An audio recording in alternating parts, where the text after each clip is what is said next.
3750 अज्ञात पर report. Police दबिश से सहमे लोग। गिरफ्तारी के डर से फरार हुए सैकड़ों परिवार। बवाल थमने के बाद अब संभल के कई मोहल्ला ने केवल सूने पड़े हैं, बल्कि यहां के घरों से लोग फरार हो चुके हैं। पुलिस ने जिन 7 रिपोर्ट में 37 नामजद और लगभग 3750 अज्ञात लोगों को शामिल किया है, उनकी गिरफ्तारी के लिए पूरी रात अलग अलग स्थानों और संभावित ठिकानों पर दबिश दी गई। हालांकि लोगों का दावा है कि पुलिस के द्वारा बवाल के बाद ही कार्रवाई की गई, तभी लोग अपने घरों को छोड़कर फरार हो गए। ज्यादातर लोगों के घरों पर ताले लटके हुए हैं। मोहल्ला कोट गरवी, जो कि जामा मस्जिद के निकट है, आसपास 2000 से अधिक घरों के लोग गायब हैं। यहाँ के ज्यादातर लोगों को पुलिस ने नामजद किया है, जबकि इसी मोहल्ले के लोग पुलिस की कार्रवाई के निशाने पर हैं।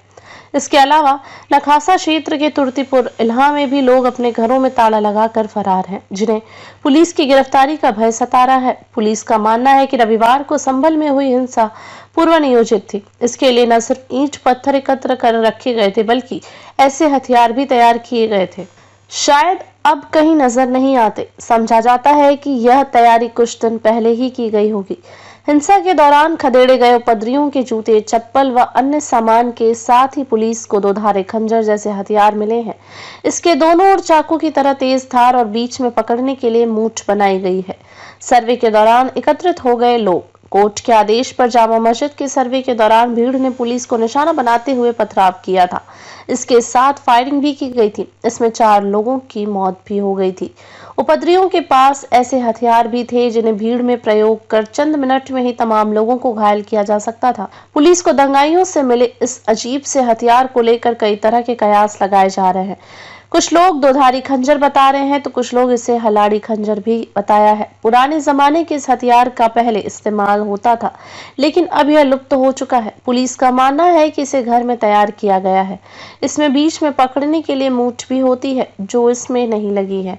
इंटरनेट सेवा आज भी बंद। रविवार को हुए बवाल के बाद प्रशासन ने संभल तहसील क्षेत्र में इंटरनेट व्यवस्था को बंद करा दिया था, जिससे किसी भी प्रकार की अफवाहों को इधर उधर प्रसारित न किया जा सके, क्योंकि बवाल को बढ़ावा देने में अफवाहों की अहम भूमिका होती है। प्रशासन की ओर से उठाए गए इस कदम के बाद देर शाम को ही BSNL के अलावा कई अन्य निजी कंपनियों की इंटरनेट सेवा को बंद कर दिया था।